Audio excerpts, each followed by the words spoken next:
certificada en programas de reanimación neonatal, enfermera adscrita a la unidad de cuidados intensivos neonatales del Hospital del Niño Dr. Rodolfo Nieto Padrón. Nuestra compañera nos va a hablar del tema displasia broncopulmonar y los cuidados de enfermería. Adelante, bienvenida. Gracias. Ya está ahí. Buenas tardes. Es un gusto y me interesa presentarles este tema de displasia broncopulmonar, teniendo en cuenta que es algo, las personas que estamos en la unidad de cuidados intensivos neonatales, es muy frecuente los pacientes con displasia broncopulmonar y que el éxito de estos pacientes o la disminución de las secuelas que pueda dejar la patología repercute 100% de la atención de enfermería. Entonces nos vamos a ir enfocando hacia los cuidados de enfermería, la experiencia que tenemos aquí en México y en nuestra unidad de cuidados intensivos neonatales del Hospital del Niño de Tabasco. ¿Alguna duda? Ya nos mencionan sobre la marcha porque estamos sobre tiempo. Bueno, la displasia broncopulmonar en los niños nacidos antes de las 32 semanas de gestación reciben suplemento de oxígeno durante los primeros 28 días. Tenemos una clasificación, está la leve, moderada y grave. Vamos a hablar de la leve. La displasia broncopulmonar, aquí en este pulmón y alveolo que estamos presentando, causa una lesión en el oxígeno a nivel alveolar. Entonces aquí presentamos a nivel alveolar cómo este epitelio se va dañando con el uso del oxígeno. Uso indiscriminado que lo usamos, a la redundancia, sin el criterio y el raciocinio de que es un medicamento el oxígeno, ¿sí? Entonces nosotros en este caso que es leve, se tiene que tener mucho énfasis porque es el momento donde se puede detener el avance de la displasia broncopulmonar. Es la ausencia de oxígeno suplementario. Entonces nosotros en la leve no va a haber utilización de oxígeno. En la moderada hay necesidad de oxígeno suplementario inferior al 30% y aquí presenta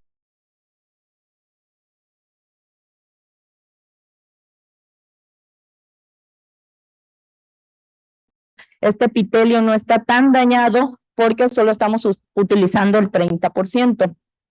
En la grave ya estamos considerando un paciente hospitalizado, un paciente en ventilación ya más avanzada y que necesita más del 30%. ¿Y qué consideramos? Que ya hay presión positiva, continua en la vía aérea o el soporte ventilatorio.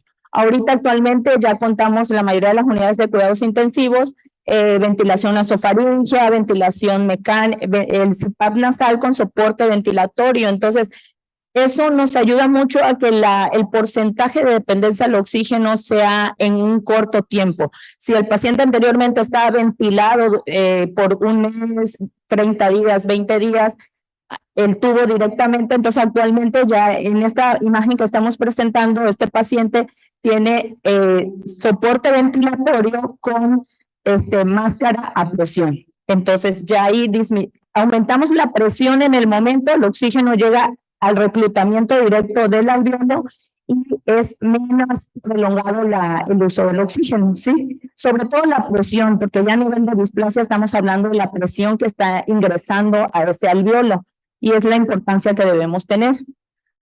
Bueno, aquí presentamos en esta imagen una radiografía totalmente displásico este paciente. Este paciente tiene el daño del parenquima pulmonar total. Y son pacientes que después de un síndrome de aspiración de meconio y neumonía, ya hay también algunas malformaciones congénitas, entonces estos pacientes no siempre vamos a estar hablando de displasias broncopulmonares complicadas, de leve hasta moderada, de pacientes de prematurez, sino también por asfixia, también por aspiración de meconio, que actualmente los síndromes de aspiración de meconio ya tienen un reclutamiento con ventilaciones de alta frecuencia, el CPAP nasal prolongado, entonces ya estamos hablando de displasias broncopulmonares graves, que lo que queremos aprender nosotros durante este tiempo y esta sesión clínica es no sea tardada el uso del oxígeno, ¿sí? ¿Cómo va a presentar el paciente? vamos a observar el paciente con taquipnea, hay un tiraje intercostal, estertores, tenemos que estar auscultando siempre al paciente, los estertores están presentes. Algunas ocasiones cuando ya hay presencia de atelectasia, ya es un pulmón hipoventilado, hay atelectasias basal, entonces nosotros tenemos que estar siempre auscultando al paciente. Como enfermeras tenemos que estar detectando cómo entra esa ventilación, si es una difusión del oxígeno al 100% en el pulmón. Pacientes que tienen hipoxemia, hipercapnia y la radiografía como la que presentamos anteriormente ya tiene un velamiento difuso.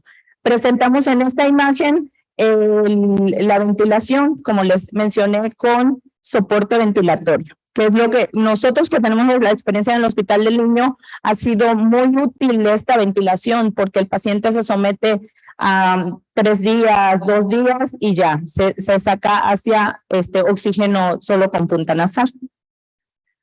Y aquí presentamos la evolución. ¿Por qué presento estas imágenes así en este orden? Estamos presentando estas imágenes porque si el paciente está con una displasia moderada y está en ventilación con soporte, pero no se hace una atención eficiente, no se hace un estudio de gasometrías, de nuestros reportes como enfermera en cuanto a las gráficas de signos vitales, o las nebulizaciones constantes que a veces el neumólogo lleva a valor al paciente, envía sus ciclos de micros y la verdad yo la experiencia que tengo a veces tenemos cierta apatía y decimos en 10 minutos lo nebulizo, ¿no? Entonces, o los ciclos de las nebulizaciones si son cada 3 minutos cada ciclo, entonces ya no se va respetando ese manejo que manda el neumólogo, entonces ahí ya hay cierta complicación y ya no tenemos una displasia moderada, la podemos llevar a grave. Quizás no por el desfase de la nebulización durante nuestro turno, pero sí lo prolongado que no se hace en los diferentes turnos, ¿verdad? Entonces, ¿a qué pasa el paciente? Pasa una grave con uso de óxido nítrico, con ventilación ya directo al tubo orotraqueal, que puede tener complicaciones de neumonía y hasta un barotrauma. Entonces son cosas que progresivamente puede irse complicando este paciente y nosotros debemos estar conscientes de nuestra atención óptima en el cuidado del manejo del recién nacido. El tratamiento hospitalario. Vamos a fijar nuestra atención en minimizar la progresión de la lesión pulmonar. Vamos a maximizar la nutrición y reducir el consumo de oxígeno. ¿Por qué estoy mencionando aquí el maximizar la nutrición? Porque estos pacientes, como hay una descompensación permanente, entonces su sistema nutricional se ve muy comprometido, el uso de diuréticos constante, el manejo de la nutrición debe estar muy enfatizado y debe ser óptimo, debe maximizarse. Como vimos en los talleres alternos, la lactancia materna, aún el paciente estando en la unidad de cuidados intensivos, debemos mantener la lactancia materna. Prevención farmacológica, como ya les mencioné, con el uso de vitamina A y cistrato de cafeína. Actualmente tenemos la unidad donde nosotros laboramos, tiene el servicio de inhaloterapia, entonces nos ayudan mucho las compañeras porque ellas dan las nebulizaciones o administran el medicamento con el uso de la mascarilla a presión.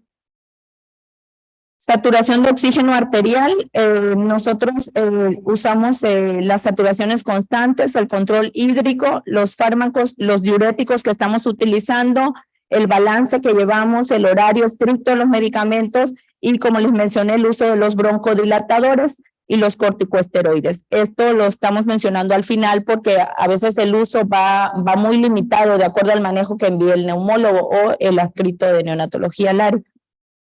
Nosotros aquí en la unidad a veces tenemos detalles porque cambia el turno de neonatólogos también o de guardia. De lunes a viernes se inicia la guardia el fin de semana y se cambia el manejo del paciente. Entonces ahí nosotros ya con experiencia, yo en lo personal a veces le sugieres al médico, doctor, es que le nebulizaban así de esta forma o el medicamento está indicado de esta forma, porque pues ya conocemos al paciente, son pacientes que tienen una estancia de 1 mes, de 15 días, entonces sí es válido que nosotros hagamos estas sugerencias porque es por la mejoría del paciente y porque no tenga más complicaciones, ¿sí?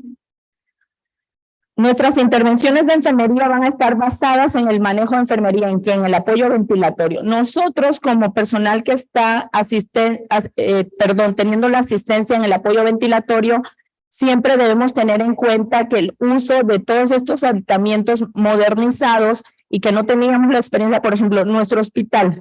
Teníamos anteriormente mucha experiencia en el manejo del CPAP nasal con el sistema Gregory.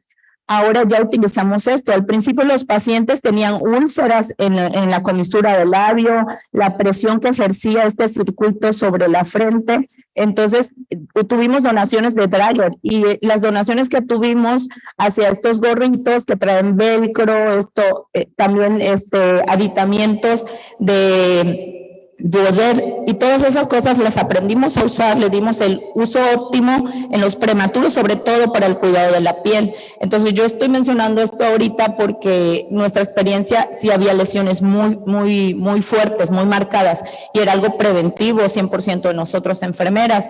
Entonces algunas ocasiones dejábamos ya las fijaciones listas para el siguiente turno donde había desabasto de estas donaciones y ya se previno y desaparecieron, la verdad. Ahora no tenemos estas lesiones, quizás es esporádico porque sí suceden. Al menos cuando estuvimos trabajando durante el tiempo intenso de la pandemia y el personal que se quedó laborando, no teníamos a la mano todos estos materiales, entonces teníamos guardados en lockers en ciertas áreas, entonces solicitamos ayuda en los demás servicios o hospitales o las compañeras que estaban de resguardo nos enviaban equipo o estos materiales y nos era muy útil. También se les dio enseñanza continua a las chicas que eran de nuevo ingreso, que venían sin experiencia en el manejo de estos pacientes.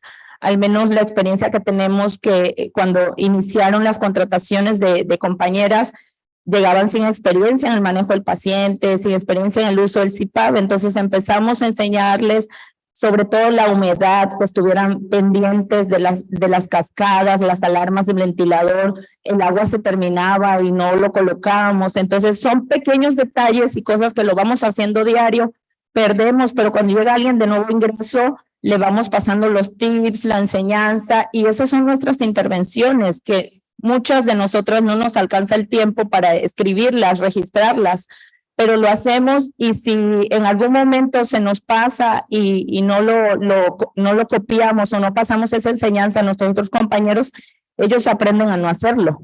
Entonces también nosotros siempre enseñarles porque el pequeño detalle, el oxígeno debe de ir húmedo y caliente. Entonces que esté conectada a esa cascada y que siempre mantenga el agua. Y enseñarle a las nuevas generaciones, porque algunas veces lo pasan desapercibido. O, por ejemplo, la experiencia del INPER. En el INPER, el Instituto Nacional de Perinatología de la Ciudad de México, ellos tienen el servicio de inhaloterapia ahí mismo en la unidad de cuidados intensivos neonatales. Entonces ellos están pendientes y siempre están fijando. En mi hospital es provincia, es el sur de México, la unidad de fisioterapia, inhaloterapia no está en cuidados intensivos neonatales, entonces tenemos que hablarle, tenemos su tiempo de llegada es 20 minutos, 10 minutos, y eso son cosas que nosotros las podemos resolver. El apoyo nutricional, lo que ya les mencioné, tenemos que estar pendientes de ese crecimiento que hay en el paciente, las gráficas, continuar con la lactancia materna. Ya mencionaba la doctora que estamos en la sala alterna hace una hora, las técnicas que maneja la maestra Jovita nos había enseñado en su libro que editó en el 2015 de cuidados intensivos neonatales. En ese libro presenta ella la técnica de nutrición en el neonato con el sistema de la sonda. Entonces, nosotros, aunque el paciente se esté alimentando con sonda, hacerle la succión no nutritiva, que es algo que va al paciente haciendo un crecimiento y una estimulación, que es el enfoque que tenemos, el crecimiento. Vamos a optimizar la ventilación, lo que les mencioné, el uso de la cascada, humidificar nuestros sistemas, tener el conocimiento y estar constante vigilancia. También de las gráficas debemos manejar el conocimiento en cuanto a la ventilación y todos los habitamientos que estén en óptimas condiciones para el momento que los vamos a utilizar. Algunas ocasiones el sistema se termina de utilizar con el paciente, se queda o no se utiliza de nuevo porque no hay un prematuro, entonces debemos tener ya listo para el siguiente paciente que puede llegar. Puede ser aislado el ingreso del paciente, pero que ya esté disponible para el momento que lo vamos a utilizar. Tenemos que utilizar la ventilación no invasiva mediante el CPAP, ventilación nasofaringea y los broncodilatadores en caso de broncoespasmo. Aquí en el uso de la ventilación nasofaringea, lo que les mencioné, que debemos estar utilizando los aditamientos, el Duoder, los parches, hidratando la piel. Cuando se hace el retiro, hacer el retiro con mucha precaución porque podemos causar lesiones en esa epidermis, porque estamos hablando de ventilaciones en pacientes. Este paciente pesaba 900 gramos y ya lo teníamos en este sistema, entonces teníamos que estar cuidando su piel, ¿verdad? Y en el sistema de CPAP nasal convencional, el que siempre hemos usado y es el más común desde la tococirugía, es utilizar el velcro que utilizamos nosotros y el sistema de los seguritos que utilizamos también, que era muy útil. Ya es muy aislado, pero aún se sigue utilizando. Nuestro plan de cuidados. Nosotros como personal de enfermería ya sabemos, tenemos un place, tenemos nuestras intervenciones de enfermería, tenemos nuestras teóricas, lo vamos a enfocar hacia el entorno de un paciente neonatal, pero con un plan de cuidados. El plan de cuidados y la valoración se plantea de forma integral a través de un régimen multidisciplinario. Nuestro plan de cuidados como enfermera no puede ir enfocado solo a atención de enfermería, también de neurodesarrollo, también del sistema nutricional, del psicólogo también, porque esos papás tenemos que educarlos antes que el paciente se vaya a su casa. ¿Por qué? Porque el paciente con displasia broncopulmonar actualmente se va a su casa con el oxígeno, se va a su casa con equipos de oxigenación, entonces el papá debe estar instruido ¿cuánto tiempo antes? 2 semanas antes, 3 semanas antes, para que cuando esté en su casa él sepa manejar todos estos sistemas de oxigenación. Y también en algunas ocasiones el paciente se va sin oxígeno, se va tranquilo, una displasia sin secuelas. A la semana hay cambios de temperatura, el paciente se expone, son hijos de adolescentes que no le dan el cuidado adecuado. Entonces todo este entorno nosotros tenemos que estar vigilando, consciente. Y si vemos detalles, vemos puntos de resistencia a la educación del papá, de los familiares, entonces el apoyo de psicología, el apoyo de trabajo social. Algunas ocasiones perdemos el entorno del paciente que no tienen recursos económicos, tienen más hijos, está sola la muchacha y no hay quien le ayude en cuidados del paciente. Entonces puede venir tu mamá y le enseñamos, puede venir tu hermana, entonces si es una familia que está apoyando, entonces nosotros vamos a ser flexibles y enseñarle no solo a la mamá, a la tía, a la abuela, a la persona que se lleve a casa este bebé, porque es un paciente que va a regresar probablemente si no lo cuidan adecuadamente. Entonces debemos enseñarles qué plan de cuidados debe tener en casa. Y es algo que a veces nos esforzamos más, y yo en experiencia que tengo, en que esté la nota de enfermería al 100%, que esté nuestra firma y que nuestra jefe no llegue y nos regañe, nos llame la atención, pero esos 15, 10 minutos que nos quita es el tiempo que podemos educar al familiar, ¿verdad? Entonces siempre tener un entorno favorable, muy cortés, porque algunas ocasiones también perdemos el suelo, no somos cortés con los familiares y perdemos detalles en ayudarles, en asesorarles. Algunas ocasiones mamás que estuvieron graves en la terapia intensiva y llegan y conocen a su niño a los 15 días y ese niño ya tiene displasia broncopulmonar, entonces ya empezamos de cero a enseñarle a la señora, porque en su casa ella lo va a cuidar, ella va a ver de este paciente y debe tener ya un plan de cuidados para el egreso y el cuidado en casa. Estoy enfocando esto más hacia el alta porque son pacientes que ya estamos egresando así, es una realidad. Y yo creo que cada quien su experiencia que tiene en su país sabe bien que los pacientes así es la forma en que se van a su casa actualmente y que van a regresar. Es una realidad. Depende del grado de complicación con la cual se vayan. Vamos a cubrir las necesidades fisiológicas y emocionales, como mencionamos, para el desarrollo integral. Y como ya han mencionado en todas las demás pláticas, el neurodesarrollo. Tenemos que estar enfocando nuestra atención en cuanto al neurodesarrollo. ¿Qué resultados tenemos? De acuerdo a esa atención óptima que nosotros estemos prestando al paciente, vamos a tener una mortalidad del 10 al 20% durante el primer año de vida. Ya les mencioné, hay pacientes que regresan al área de urgencias cuando es un hospital pediátrico y estuvo un mes hospitalizado en la UCI, regresa a los 5 meses, regresa con un daño muy marcado. Hay morbilidad a largo plazo, retraso del desarrollo neurológico, retraso del crecimiento. Actualmente, por ejemplo, nosotros en el Hospital del Niño de Tabasco tenemos personal de estimulación temprana por turno, solo la noche y fin de semana no tiene, entonces mañana y tarde sí tiene. Y vamos a mencionar la última diapositiva por el tiempo. El rol de nosotros como enfermera es adquirir los conocimientos que estamos ahora compartiendo, la experiencia clínica que tenemos en acciones brindadas y de manera eficaz y de alta calidad. Calidad hacia el humanismo que debemos dar nuestra atención como personal profesional. Me dio mucho gusto presentarles la plática. Muchas gracias. Le agradecemos mucho, licenciada.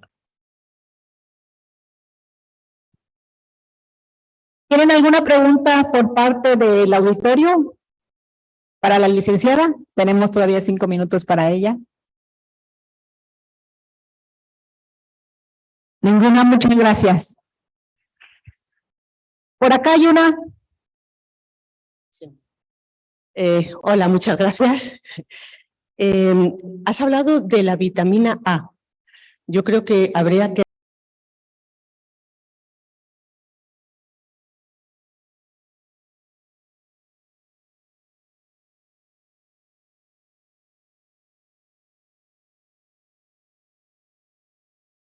forma exquisita y has hablado de todos los sistemas de apoyo respiratorio que necesitan.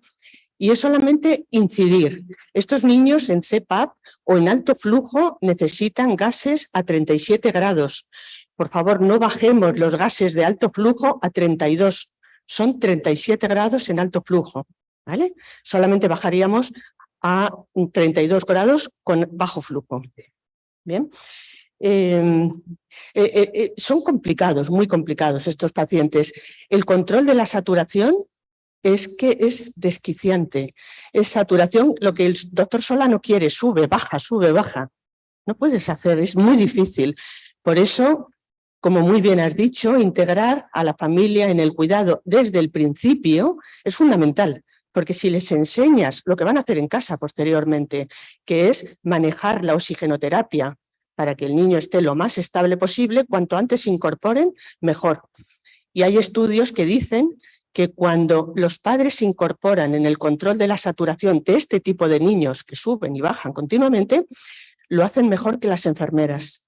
¿Por qué? Porque los padres se dedican a su hijo. Las enfermeras tienen 2 niños más o más. O sea que yo creo que también ese concepto en cuanto a mejorar los resultados de este tipo de pacientes es importante.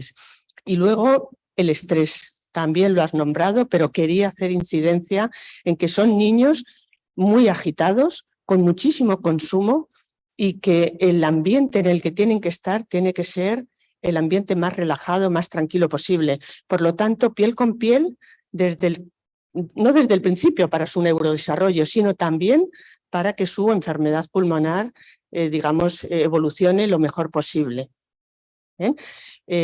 Nada, muchísimas gracias. A ver, espera. La nebulización. Sí. Sí, hay una pregunta de la gente que está online que dice que cómo se hace la nebulización en CPAP. Es cierto que la nebulización, voy a comentar algo y luego respondes tú. La nebulización en neonatología es excepcional. Hay muchos servicios que utilizan mucha nebulización, pero no es tan frecuente. Entonces, quiero que comentes un poco cómo la hacéis vosotros en CPAP. ¿Vale? Nosotros, cuando el paciente se nebuliza con CPAP nasal, se retira todo el circuito de la cánula nasal y se nebuliza a través de micronebulización normal, convencional. Es la forma en que lo utilizamos. Sí. No sería lo más recomendable. Si un niño tiene CPAP, no le vamos a retirar la CPAP. Nos inventamos, los respiradores modernos, todos tienen un sistema de nebulización. Y si no, nos inventamos un sistema de nebulización, pero la finalidad no es retirar la CPAP. Y si tiene un alto flujo, exactamente igual. O sea, lo tienes que dar con el sistema que tenga. Porque sería quitar al niño un soporte que se supone que no debe, que debe de tener todo el tiempo para durante 10 minutos estar con una nebulización. O sea que yo creo que a lo mejor es un área que hay que revisar, por lo menos intentar acercarse a lo mejor posible. ¿Hay alguna pregunta? Perdón. Sí, ¿hay una pregunta? De hecho, en alto flujo no lo retiramos. En alto flujo no es común que no lo indican la nebulización. Algunas ocasiones cuando es CPAP nasal, pero en alto flujo no está indicada la nebulización. ¿Quiere hacer una pregunta? Sí. Solo para comentar la cuestión de las micronebulizaciones con CPAP. Nosotros hoy día, Beatriz Cámara de Campeche, nosotros hoy día estamos manejando los ventiladores Drager.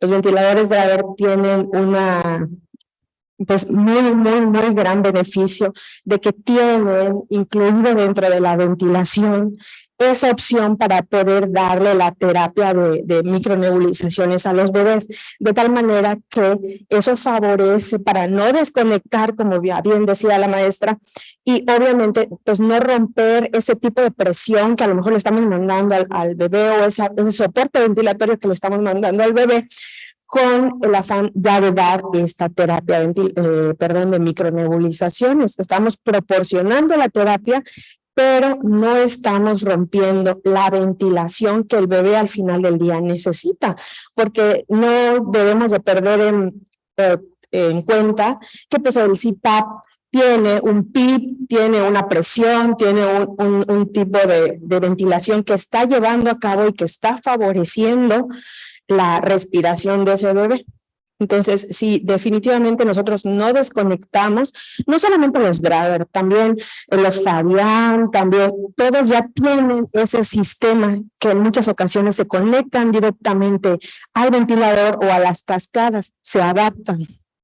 Eso sería todo, gracias. Sí, hay además sistemas que no son caros y que no están incluidos en el ventilador, que son accesorios, que son muy pequeñitos, no son caros y que al fin y al cabo si lo tienes puesto ya no tienes que desconectar.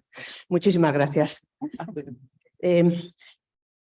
A continuación va a intervenir Sandra Grosso, que es un profesional de enfermería con especialización en cuidado crítico, desempeño en unidad de cuidado intensivo neonatal, programa Madre Canguro Integral, representante por Colombia en el capítulo de enfermería de SIVEN, integrante de la Junta Directiva como fiscal de la Sociedad Colombiana de Neonatología, capítulo de enfermería. El tema que va a tratar es la importancia del calostro desde el punto de vista inmunológico y nutricional.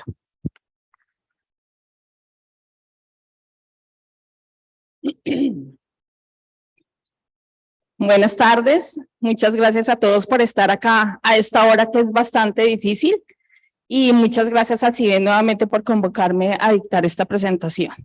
Entonces, ese es el contenido. Importancia del calostro, vamos a hablar de la introducción, el ciclo de la lactancia, los sistemas inmunes, las características del calostro y vamos a concluir que entre todos, todo este equipo va a concluir. Para hablar de nutrición del recién nacido prematuro, en la etapa inicial de la vida se reconoce como un factor determinante para la sobrevida del recién nacido y el lactante menor. No solamente para su corto plazo, porque nosotros lo estamos viendo en la unidad neonatal, lo vamos a ver a mediano y largo plazo, y eso lo vemos cuando nosotros estamos en un programa de seguimiento y vemos cómo la nutrición tuvo un impacto a largo plazo en esos recién nacidos prematuros. Y hay diversas investigaciones que enfatizan la importancia de la toma de decisiones en el momento de iniciar la nutrición, no solamente para el prematuro, sino para cualquier recién nacido.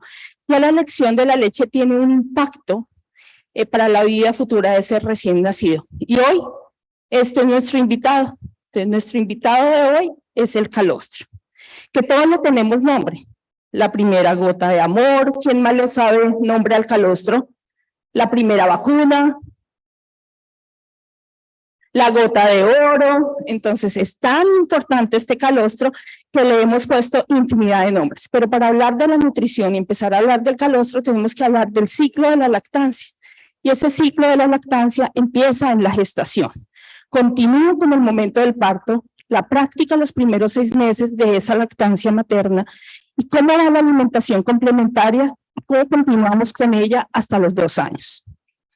Es tan importante este proceso porque es que la lactancia no empieza cuando el niño me llega a la unidad o cuando nació y empecé parto humanizado.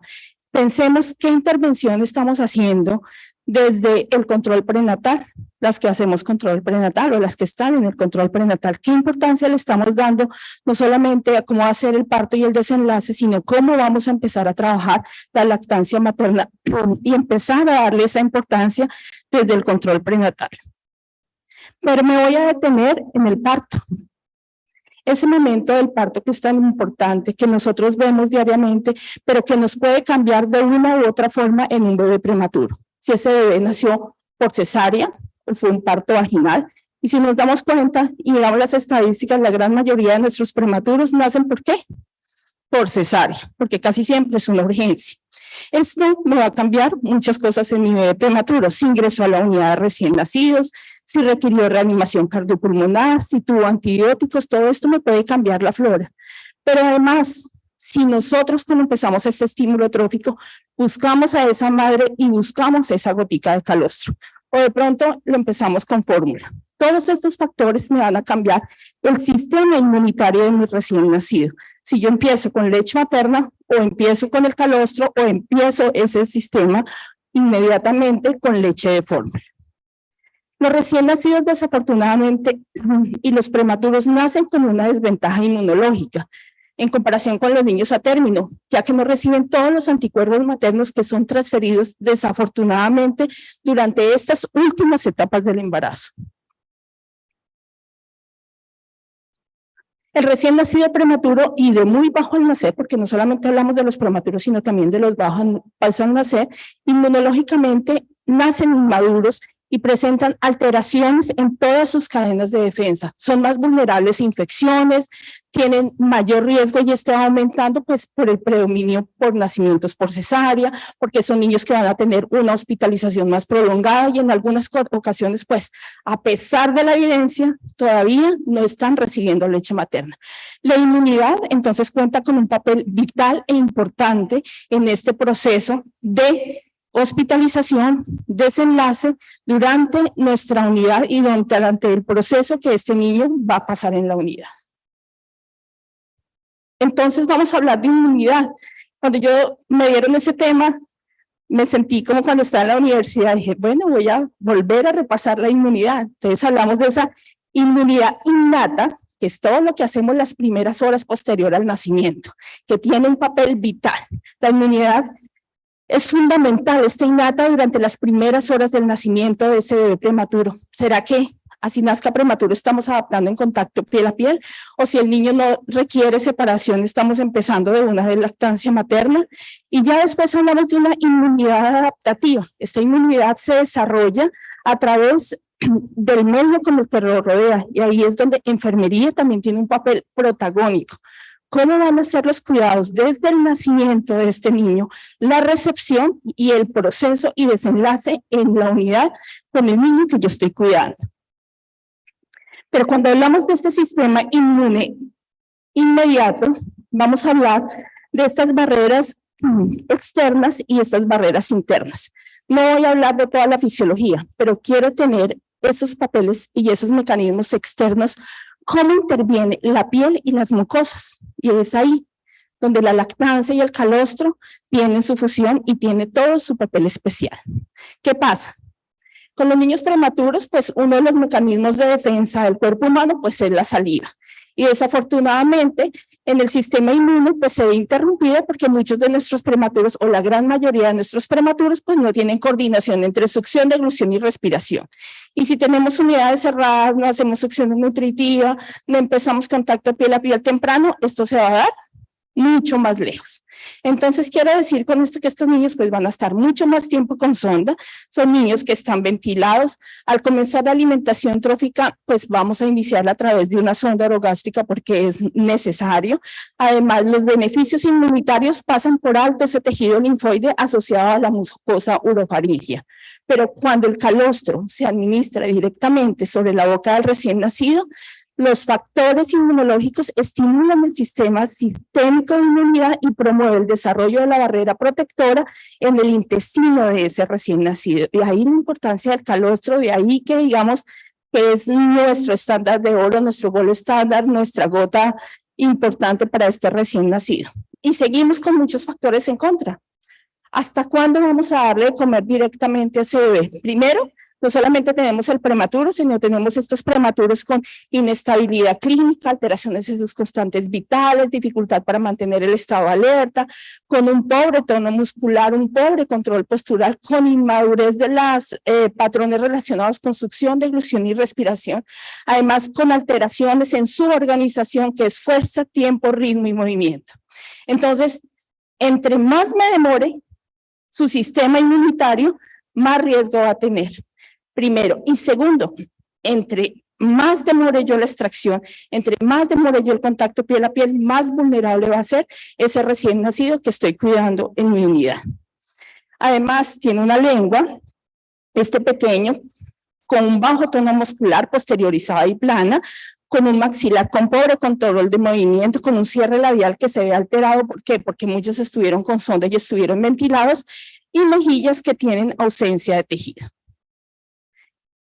Todo esto nos lleva a esta inmunidad que seguimos repasando, pero ahora hablemos de la inmunidad adaptativa. Esta inmunidad tiene respuestas más lentas frente a la innata y se da los siguientes días o después de las primeras horas, pero presenta dos ventajas. La primera, reconoce específicamente al antígeno, y la memoria que permite una rápida recuperación. Por eso decimos, los recién nacidos más se infectan y como que empiezan los antibióticos y recuperan muy rápidamente. Aquí es donde los resultados de nuestro trabajo de enfermería tienen un papel protagónico. Esta inmunidad innata se da inicialmente, es activa, que es una respuesta a la infección, pues si es natural cuando yo estoy colocando una vacuna o con los anticuerpos que el niño está creando, pero esta inmunidad pasiva se da sobre todo cuando yo estoy dando inmunoglobulinas, que no lo voy a hacer, pero cuando yo estoy dando la lactancia materna. Entonces de ahí ese papel protagónico de la lactancia materna en estos niños prematuros, y más si estamos hablando de este recién nacido prematuro. Este recién nacido prematuro que debería estar en el útero. ¿Y qué hace el niño en el útero? Ahí no sé si lo alcanzan a ver. El bebé recién nacido, el bebé en el útero está ingiriendo líquido amniótico. Y este líquido amniótico contiene factores de crecimiento, electrolitos y proteínas. Después del nacimiento prematuro, esta nutrición enteral se detiene y altera toda la integridad estructural y funcional del intestino. Hay disminución de la actividad hormonal, afecta el crecimiento de la mucosa intestinal y hay menos absorción de nutrientes. Entonces, si el niño estaba ingiriendo líquido amniótico, ¿por qué tenemos que dar una fórmula si debería seguir ingiriendo algo que le dé inmunidad? Y en este caso, pues sería la leche materna. Entonces, el calostro administrado tempranamente ayuda a compensar ese periodo que se vio interrumpido por el nacimiento prematuro, que es el líquido amniótico que está ingiriendo el bebé en el útero, con un perfil de factores de crecimiento y componentes antiinflamatorios, antiinfecciosos similares a este líquido amniótico. Además, este nutriente facilita la transición intrauterina a la extrauterina que se hizo pues tempranamente. El calostro, pues, tiene más anticuerpos producidos que la placenta, las inmunoglobulinas que la madre formó a lo largo de la vida, por eso se dice que es la primera vacuna a la lactancia materna. Sin embargo, no dejan una inmunidad permanente, protegen y empiezan a madurar, dice la literatura, más o menos hasta los 3 años de vida. Este calostro, pues, se caracteriza, como todos lo vemos y nos encanta, por un color amarillento, dada la presencia de betacarotenos, tiene una densidad mayor, si la vemos es de 1040 a 1060, lo que hace que este calostro sea un poco más espeso. Aumenta su volumen en forma progresiva a 100 mililitros. Ojo, pero eso depende de que yo empiece, ayer lo veíamos en muchas conferencias, las 3 o las 2 primeras horas de vida es extracción para que yo tenga un aumento de volumen las primeras horas de vida. Contiene 87% de agua, 2.0 gramos de grasa, 5.5 de lactosa, 2.3 gramos de proteína y aproximadamente 58 calorías. Por eso decimos, ojalá que la gran mayoría de leche que tuviéramos fuera calostro. Pero ¿qué pasa con la leche de las mamás que dieron prematuramente? Las mamás que, yo digo que la naturaleza es tan sabia que las mamás que dieron prematuramente, si se dan cuenta, tienen mayor proteínas, la inmunoglobulina es mucho mayor, hay mayor lactoferrina, hay menos cantidad de lactosa que el niño a término, el cual hace que sea apropiado para ese recién nacido prematuro. ¿Qué características tiene el calostro? Todos conocemos pues todos los beneficios que tiene la inmunoglobulina A, pero si no, les voy a contar. De la inmunoglobulina A junto con la lactoferrina, tienen una gran cantidad de linfocitos y macrófagos que confieren y hacen una función protectora a ese recién nacido. También las concentraciones altas de sodio que tiene el calostro y el pH, que es un pH básico, estamos hablando de un pH de 7.4, favorece el vaciamiento gástrico, o sea que ese meconio se excrete mucho más rápidamente. Y ayer hablábamos mucho acerca de los oligosacáridos. No sé quiénes estuvieron en la tarde en la charla de lactancia, que fue bastante larga, hablando de oligosacáridos. Pero las funciones del calostro tienen bajas cantidades de grasa y lactosa, es rico en inmunoglobulina, pero sobre todo en esta inmunoglobulina A. Esta inmunoglobulina A secretora actúa como primer agente de defensa inmunológica de la superficie de las mucosas. Actúa como agente neutralizante, bloquea la adhesión de microorganismos, aglutina las bacterias y tiene una translocación llamada exclusión inmune. O sea, este niño que empezamos con calostro hace como una capa protectora y evita, como lo vemos en la diapositiva, que entren los microorganismos. Y contiene oligosacáridos que facilitan la formación de la microbiota del sistema digestivo y la expulsión de meconio.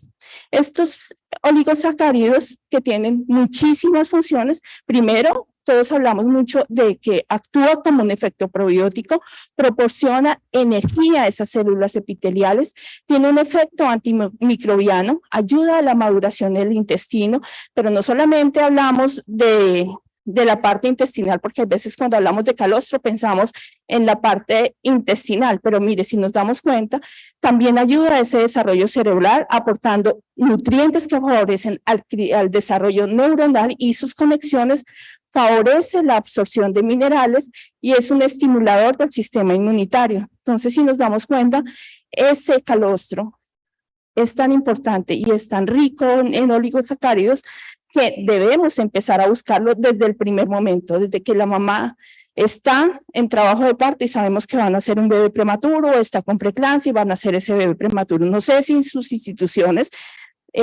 Maite, en las de ustedes, pero digamos, en mi institución, si la mamá tiene preeclampsia y va a cuidado intensivo, hasta cuidado intensivo vamos a buscar esa gota de calostro. Entonces hay una persona que está buscándola por todo el hospital. Y si definitivamente no la encontramos, pues empezamos, pero ojalá lo ideal sería empezar ese primer estímulo trófico con leche humana. Cuando el calostro se administra directamente en la boca del recién nacido, la absorción de factores inmunológicos a través de la mucosa oral se estimulan y estimula ese sistema inmune y promueve el desarrollo de la barrera protectora del intestino. Además, pues facilita la endocitosis. Hay una alimentación inicial y estimula rápidamente el crecimiento, el crecimiento rápido en el área superficial de la mucosa intestinal, y si se administra por la parte orofaringea, todos los beneficios se extienden, no solamente en la mucosa oral, sino vamos hasta el intestino. Quiero revisar este estudio, no sé si lo alcanzan a ver, es un estudio muy bonito, donde mostraban los efectos de la administración de calostro orofaríngeo en los recién nacidos prematuros y cómo aumentaban sus niveles de inmunoglobulina A. Es un estudio donde tenemos un grupo de intervención, es un estudio del 2016, está el grupo de intervención y está el grupo control. A este grupo de intervención, si se dan cuenta, las dos cohortes son bastante parecidas. Encontramos todos los niños que son menores de 30 semanas, menores de 30 semanas con menores de 1.500 gramos. Si se dan cuenta, la gran mayoría de niños nacieron por cesárea con un Apgar similar y vamos a identificar cómo les fue a estos niños con la administración de calostro. Entonces empiezan el calostro y nos damos cuenta que el grupo al que se le administró, o sea, el grupo de intervención, se le tomaron muestras y fueron muestras séricas para mirar cómo está la inmunoglobulina en ellos y nos damos cuenta que se tomó muestra antes de las 24 horas, al tercer día, a los 15 días y a los 30 días de vida. Y nos damos cuenta cómo la inmunoglobulina solamente en las 24 horas se elevó y lo estamos viendo a los tercer día, a los 15 días, pero vemos cómo se eleva esa inmunoglobulina, que ya vimos todos los beneficios al mes de vida. Entonces, la importancia, y creo que nos llevemos a casa la importancia de ese calostro en los recién nacidos prematuros y cómo debemos administrarlo lo más pronto posible. ¿Qué concluye? Que la administración de calostro orofaríngea durante los 12, creo que ese estudio es español, Maite, durante los primeros 15 días de vida ha traducido un mayor aumento de niveles de inmunoglobulina, indicando también la mayor capacidad defensiva. Por tanto, esta práctica se debe estimular y favorecer el desarrollo intestinal inmunológico para todos estos pacientes susceptibles o todos estos pacientes como son nuestros niños prematuros. También quiero revisar por dónde lo vamos a administrar. No sé acá de ustedes si están haciendo la técnica de calostroterapia o la administración de calostro. ¿Lo hacen por hisopado o lo hacen con gotas? Por gotas. Entonces es perfecto porque esta revisión me dice la administración temprana de calostro al recién nacido. Entonces, querían cuantificar el calostro administrado por vía oral y el calostro administrado por hisopado y mirar los niveles de inmunoglobulina A. Entonces nos estamos dando cuenta que por jeringa administrado por gotas mira la elevación de inmunoglobulina A diferencia que si se hace en hisopado. Entonces realmente nos damos cuenta de la importancia de este calostro. Pues es importante administrar el calostro. ¿Por qué razón? Porque cuando yo vengo de un ambiente intrauterino y voy a pasar a este ambiente extrauterino, lo ideal que yo esté tragando líquido amniótico, hay el nacimiento, lo primero que yo voy a tener es el calostro, paso a leche de transición y leche madura. Pero eso no ocurre con el niño prematuro. Para mejorar su sobrevida, pues lo primero que encuentra es el ambiente de la incubadora. En ocasiones, pues no nos esmeramos por que reciba la leche de la mamá. El CPAP nos impide de pronto esas experiencias olorosas. ¿Qué podemos hacer? Y yo siempre lo traigo a colación. Y yo creo que lo vimos en la charla que nos dieron en la mañana. Contacto piel a piel lo más pronto posible, pero no solamente contacto piel a piel y calostroterapia, permitir que ese niño baje, que huela, que llegue al seno, así esté con CPAP, permitir que lo toque, permitir que lo lama y que haga un reconocimiento. Si empezamos sección nutritiva, como lo hablábamos ayer, no importa, mandamos a esa mamá a que vaya, haga extracción y continúe su contacto piel a piel. Empezar extracción, esta foto me encanta, que es una foto que Maite me prestó. Nosotros no tenemos esta tecnología en nuestro hospital, pero tratamos de hacerlo lo más pronto posible y el contacto piel a piel lo más pronto posible. Recomendaciones, pues traigo la recomendación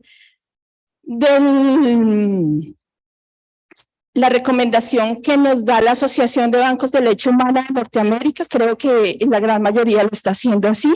Pues se da en recipiente pequeño para la recolección, porque si yo voy a entregar un extractor, me queda absolutamente toda la leche pegadita ahí. Se verifica que el calostro esté etiquetado correctamente, pues siempre nos vamos a lavar las manos, preferiblemente pues utilizar el calostro recién extraído, colocar entre 0.2 a 0.3 en un hisopo, pues ideal, como le hablábamos anteriormente, que las gotas se coloquen directamente en la boca del bebé, en los carrillos, y administrar cada 3 o 4 horas, así se haya empezado absolutamente pues toda la alimentación trófica y que esté completamente administrada. Pues no importa, dentro de las conclusiones me quedo ahí porque las conclusiones es todo lo que he hablado, pues se considera el estándar de oro, tiene un beneficio bacteriológico, bioquímico, inmunológico para los recién nacidos, que administrado por la boca pues desencadena absolutamente todo el sistema de protección. Muchísimas gracias.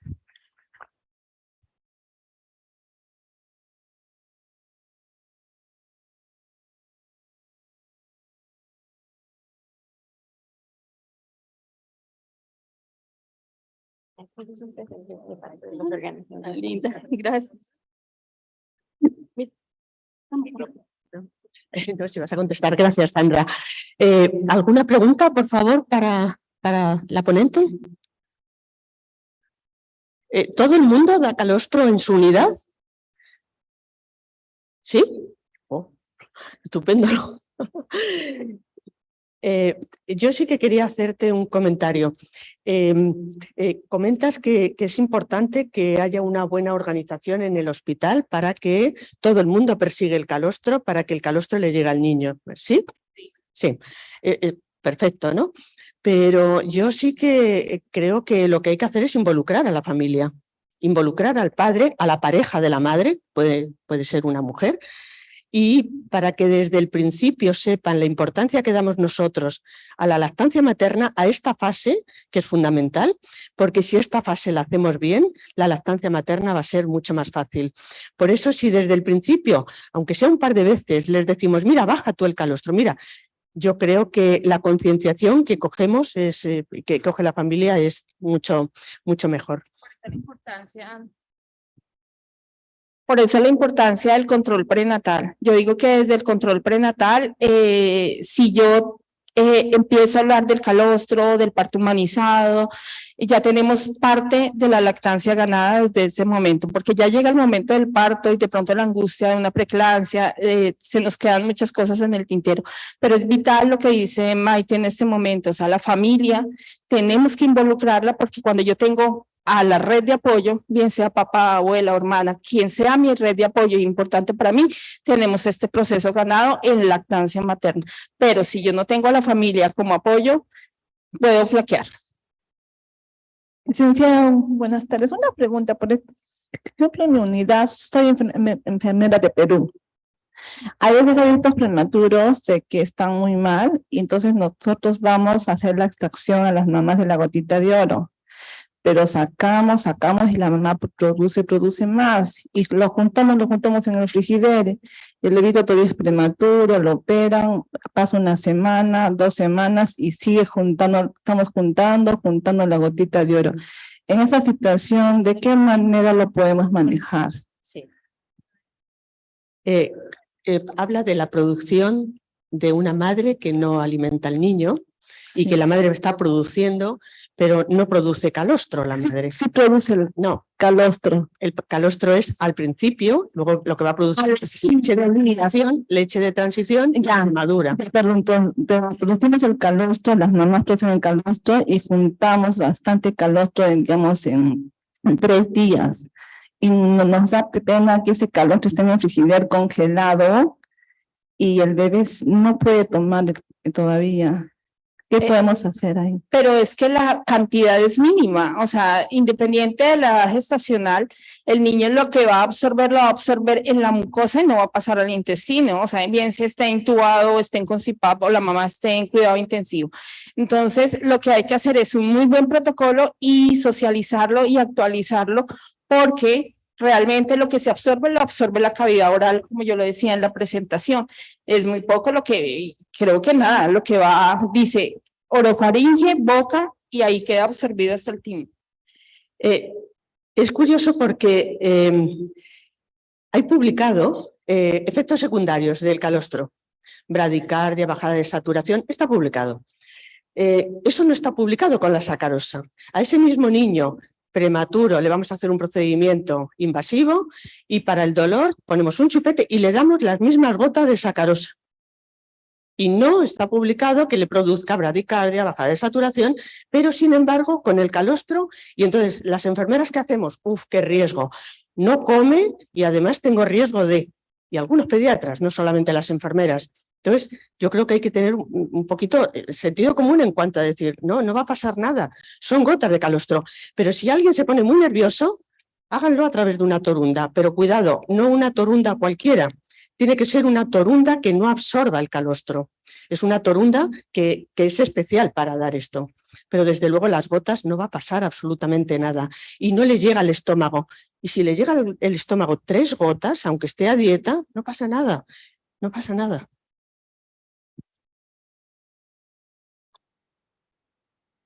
Perfecto. Muchas gracias.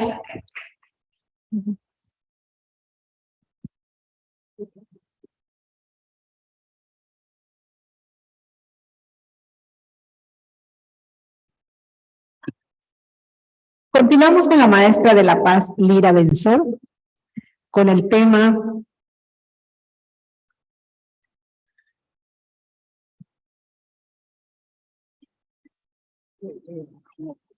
rol de enfermería, el tamizaje mediante oximetría para cardiopatías congénitas. La maestra es enfermera especialista, pediatra, maestría en administración, actualmente es docente de tiempo completo en la Universidad Autónoma de la Ciudad Juárez, Chihuahua, y coordinadora de diplomados y cursos postbásicos en la misma universidad. Bienvenida, maestra. Muchas gracias. Hola a todos, muy buenas tardes.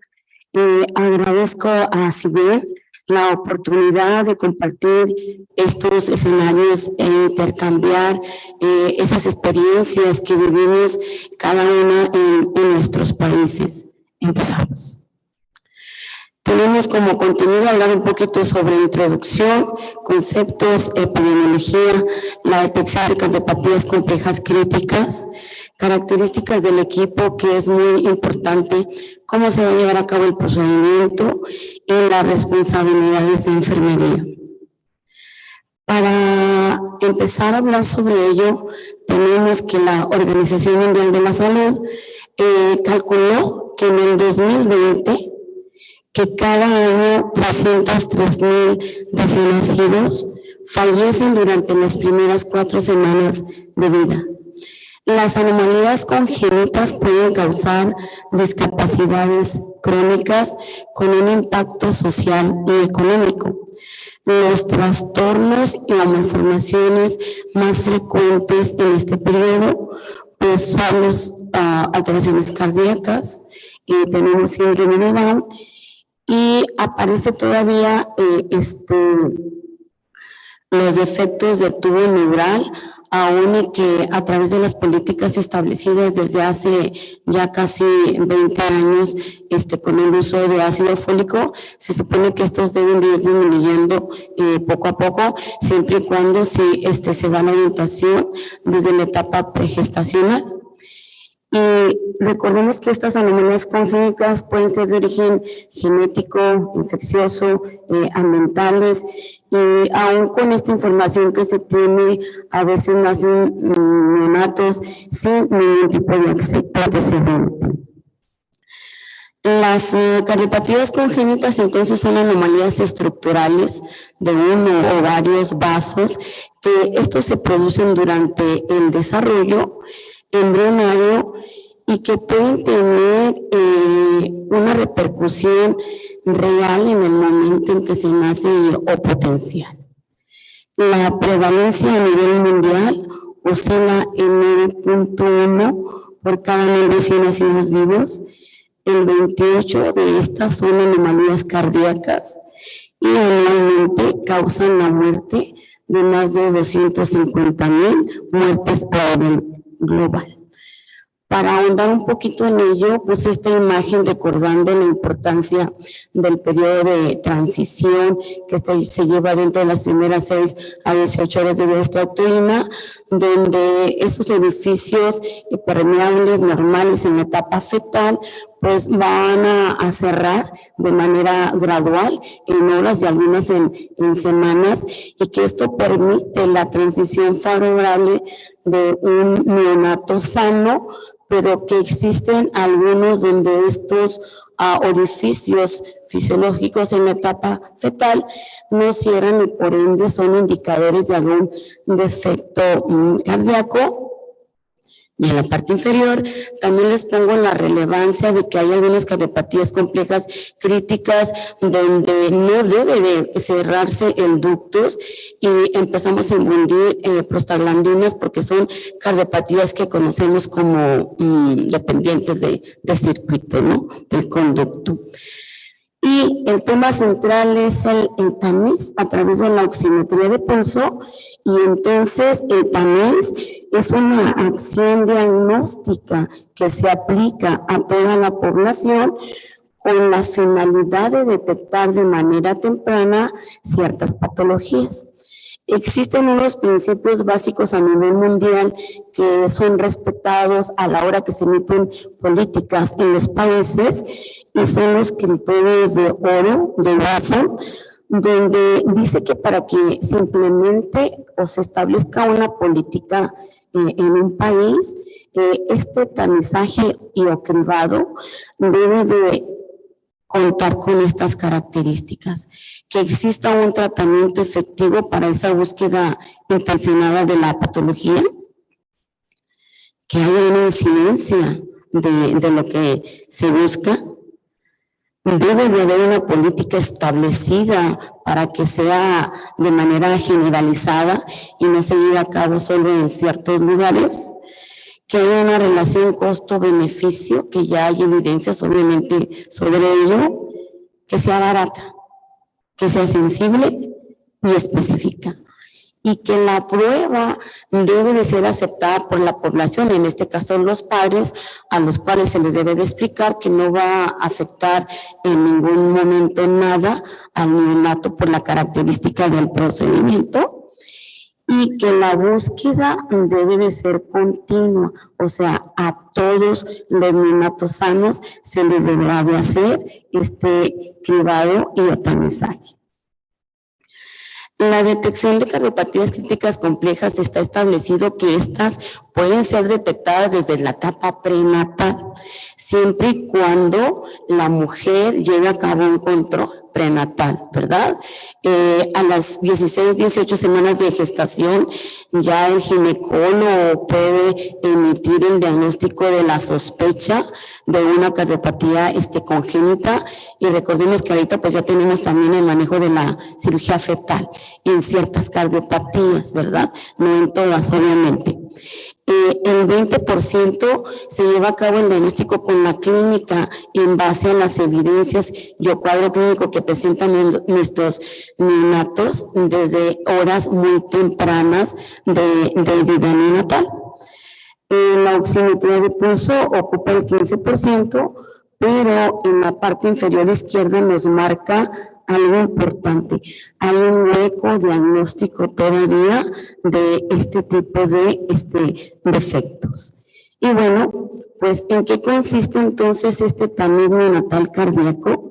Es una prueba de detección neonatal de cardiopatías congénitas críticas que está establecido que se debe de llevar a cabo dentro de las primeras 24 a 48 horas de vida extrauterina, y sobre todo nos establecen antes de que el neonato egrese, y se lleva la medición de manera preductal y postductal. ¿Qué características tiene este estudio?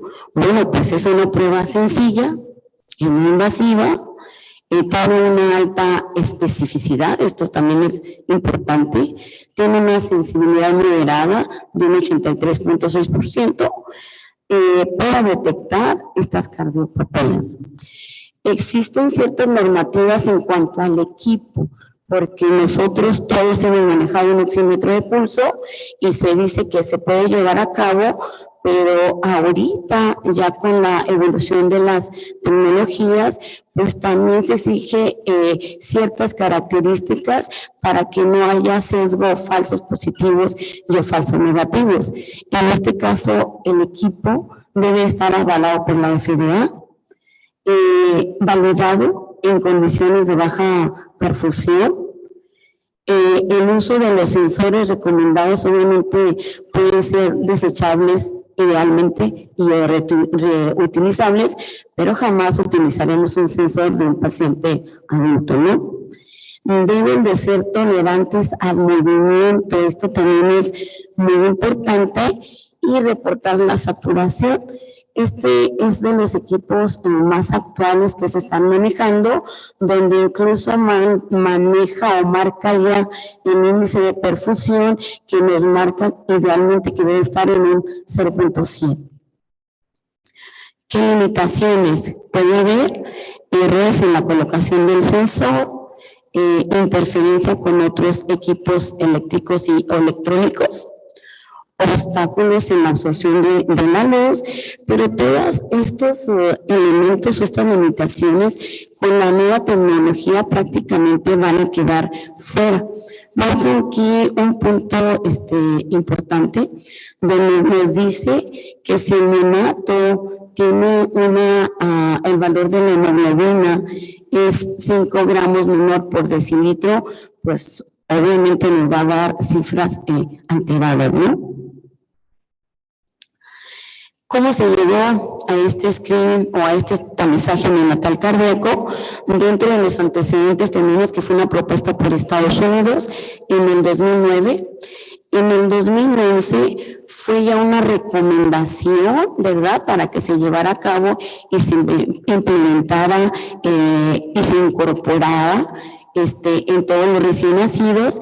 Y finalmente en el 2012, gracias a un metaanálisis que se hizo, quedó ya como un criterio de cribado universal y que actualmente pues lo emite la OMS. Puse ahí la banderita de nuestro país porque fue cuando se aprobó que se haga este tamiz cardíaco apenas en nuestro país. En este año apenas la Federación, el diario de la Federación Mexicana dio a conocer que es una política ya a nivel nacional y que se tiene que llevar a cabo en todas las instituciones donde nazcan bebés. Y entonces, estas cardiopatías congénitas, pues, son aquellas que amenazan la vida, donde la circulación ya sea sistémica y o pulmonar. Pueden depender de un conducto arterioso y sabemos que si no se tratan de manera temprana, pueden ser mortales. Sí, muy importante. Esto requiere procedimientos invasivos, farmacológicos y obviamente también quirúrgicos. Dentro de las cardiopatías críticas que nos menciona Sibel, tenemos lesiones tanto del lado derecho como del lado izquierdo, no están en orden de frecuencia. Del lado derecho tenemos la tetralogía de Fallot, que sí es muy grave, ¿verdad? Las manifestaciones, bueno, pues van a ser inmediatas, pero sí tuvimos la experiencia de algunos niños que se fueron a casa, regresaron con crisis de hipoxia, ¿verdad? Cuando aún no todavía se hacía el tamiz neonatal. Del lado izquierdo, tenemos el síndrome de corazón hipoplásico, que la estadística nos marca que es rarísima, y curiosamente hace un mes tuvimos un caso en nuestra ciudad. Ahorita les platicaré qué pasó con esa pequeñita. Entonces, las recomendaciones de este tamizaje por oximetría de pulso es a todos los recién nacidos sanos en el segundo día de vida o antes de ser dado de alta, y la prueba se considera positiva cuando la saturación, ¿verdad?, va a estar por debajo del 90%, tanto de manera preductal y postductal. El tamizaje, como comentábamos, deben ser los más actuales para no tener fallos, y pues mencionamos ya cómo se lleva a cabo. Pero ¿qué necesitamos nosotros? Porque en todos los programas que se implementan en las instituciones, pues somos personajes muy importantes. Recordemos que ocupamos el 60% de la población de salud en todos los hospitales. Y entonces requerimos primero que la política ya esté escrita, que se implemente el programa, que tengamos las pautas a seguir. Requerimos un área que nos marque, que puede ser hasta en la cuna, por supuesto, del bebé.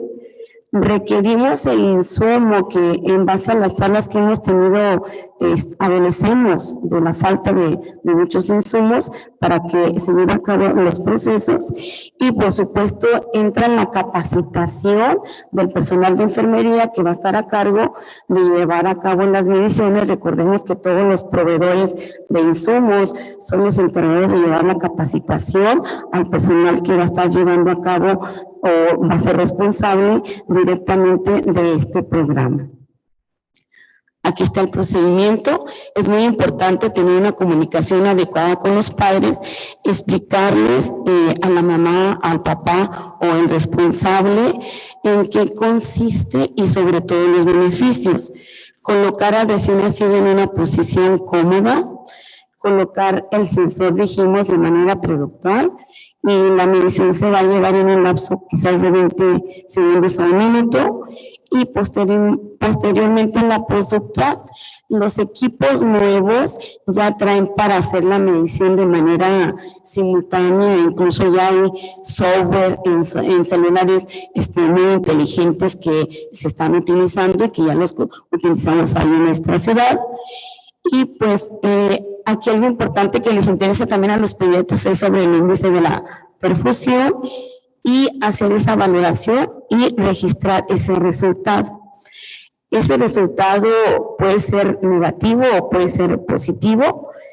Se considera negativo cuando la saturación es mayor o igual al 95%, ¿verdad? Este dato es importante. O cuando hay una diferencia, si bien lo marca, del 2% pre y postductual, ¿sí?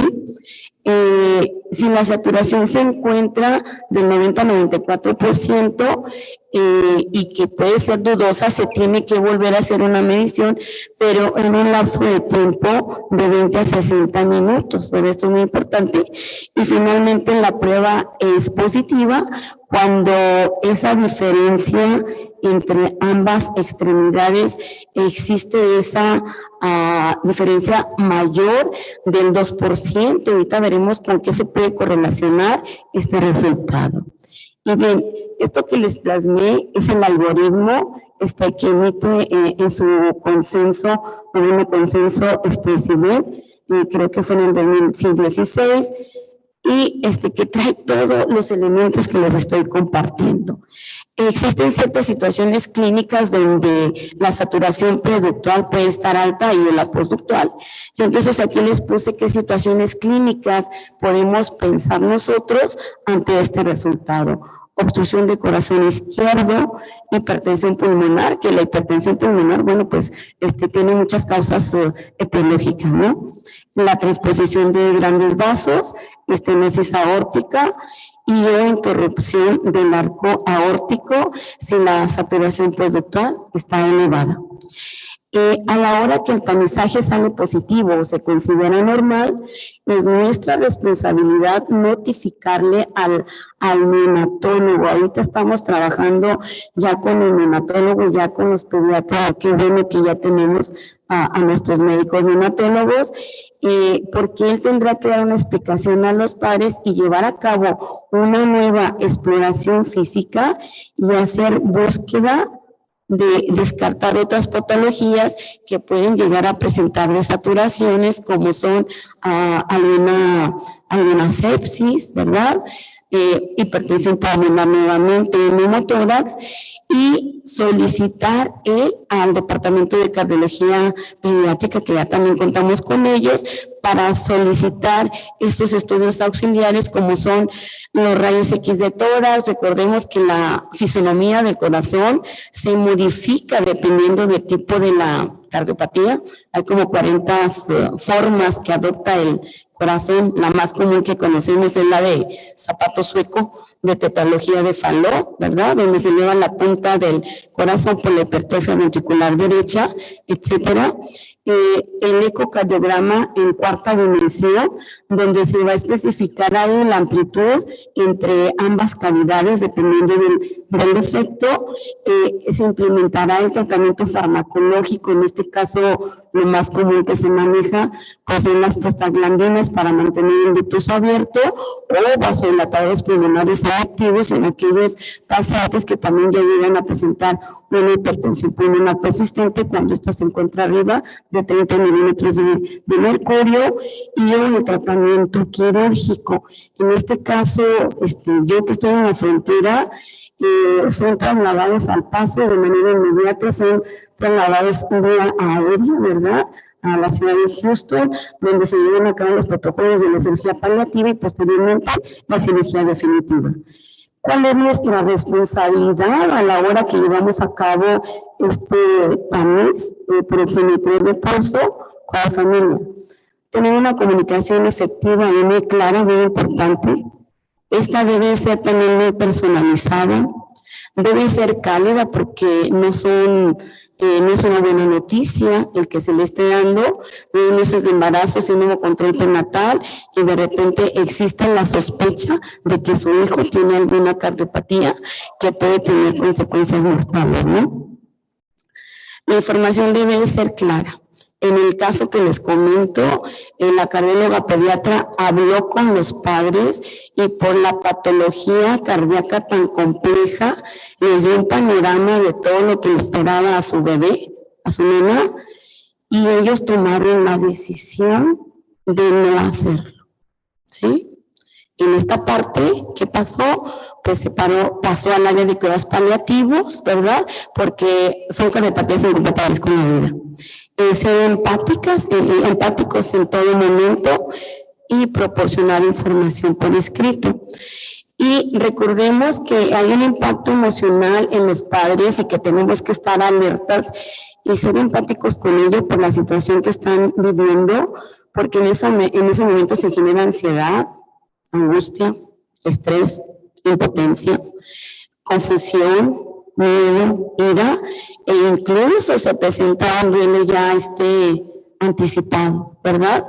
¿Cuánto le queda en la vida? ¿Se va a morir o qué va a pasar?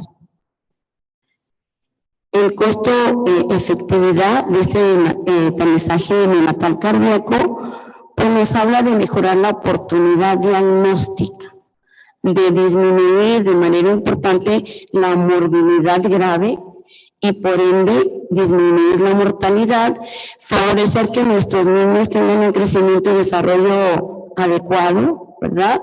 Y sobre todo también que tengan una buena calidad de vida. Conclusiones: el tamizaje con saturación de oxígeno no reemplaza el examen clínico ni la detección prenatal, pero es un complemento muy importante para el diagnóstico precoz. Esto va a reducir el dolor y el sufrimiento que nos ha tocado ver en niños y familias, y también, va a reducir los costos asociados del compromiso neurológico a largo plazo al no demorarse a una unidad de cuidados intensivos cardíacos, ¿no? Que por cierto en México tenemos una unidad en el Instituto Nacional de Pediatría, ahí está la maestra Laurita sonriendo, ¿verdad? Donde tenemos torres móviles, pero esto fue por exigencia del cirujano cardiovascular, que exigió que se le diera el equipo, llevó a Estados Unidos a capacitar al personal porque el posquirúrgico pues es muy importante, ¿sí? Gracias.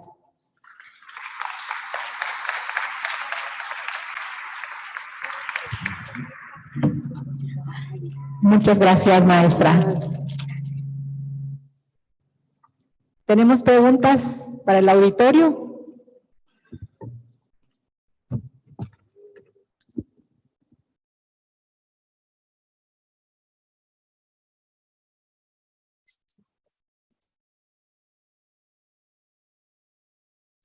Hola, buenas tardes, licenciada. Gracias por la exposición. Si mi consulta, bueno, yo soy Daniel, sí, soy enfermero de San Luis, Argentina, y quería consultarle cuando da la pesquisa positiva, ¿sí? Si lo registran, ¿dónde lo registran? Si lo registran en una hoja de enfermería, no sé si se usa libretas de salud acá, que son después que se llevan a su casa. Y la segunda pregunta serían dos, es cómo les va a ustedes, porque a nosotros es similar, haciendo la pesquisa después de las 24 horas. Si bien CIBEN, el algoritmo de CIBEN dice que hay que hacerlo antes de las 24 o es recomendable antes de las 24 horas, nosotros en mi institución también lo hacemos cerca del alta, ¿sí? Obviamente que yo prefiero detectar una cardiopatía dentro de las 6 horas de vida, que sea positiva y no detectarla a las 48 horas, que obviamente se va a ir complicando un poco más. Pero bueno, esas serían las consultas mías.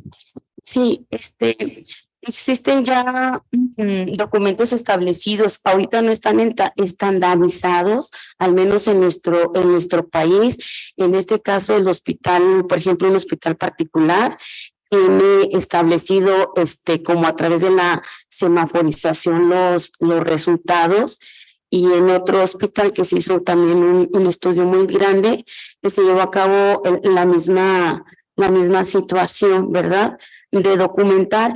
Y la otra parte es que a partir del 2016, el Centro Médico Nacional Siglo XXI de nuestro hospital, el área de cardiología, bajo también un consenso, logró coordinarse porque no tenemos estadísticas de nuestro país. A nivel nacional hay una red donde automáticamente se inyecta con la información de todos los estados de la República, de tal manera que esas prevalencias de cardiopatías congénitas en nuestro país, tanto las cianóticas y acianóticas, ya son reales de nuestro país. Y en este caso, en la última información que tenemos, ocupa los primeros lugares las acianógenas, ¿verdad? Como es la persistencia del conducto CIA, CIB. Y en cuarto lugar, dentro de las cianógenas más detectadas, está la tetralogía de Fallot, pero ya es una estadística de nuestro país. Repito, se unieron, qué bueno, y se inyecta, ahorita se detecta, ya con todo el protocolo, automáticamente se tiene que enviar esa información en esa base de datos que existe.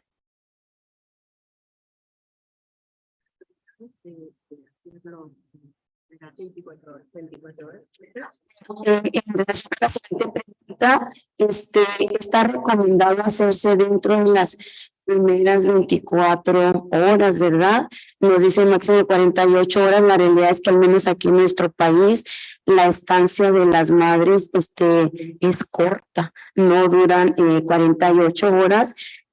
Ahorita ya el Senado de la República ya estableció la política y entonces lo que sigue es hacer la difusión para que yo que me voy a embarazar esté yo informada, así como de la lactancia materna, para saber yo y participar a la hora que se le hace el tamizaje a mi niño, porque obviamente tienen que estar de acuerdo, ¿verdad? Ahorita nos hablaban de incluso de profesionales de la salud que no se han vacunado y pues no se les puede obligar, pero si educamos a la población, a estas nuevas generaciones y partiendo de que es algo no invasivo y que no le va a causar daño, pues yo creo que ninguna mamá se va a rehusar a que le hagan ese screening o tamizaje. Gracias. Hay una pregunta que se ha hecho online y es, ¿se puede tomar en cuenta el índice de perfusión para realizar el tamizaje cardíaco? Bueno, el índice de perfusión para los médicos lo consideran ellos muy importante, porque este índice de perfusión pues, puede estar comprometido por varios aspectos, ¿no? La hipotermia, la hipovolemia, por eso dicen que lo idóneo es que esté en 0.7 para que esas mediciones sean validadas.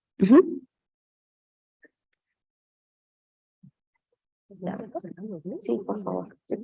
Esta es mi verdad. Gracias. Agradecemos la participación de las maestras. Muchísimas gracias. También agradecemos la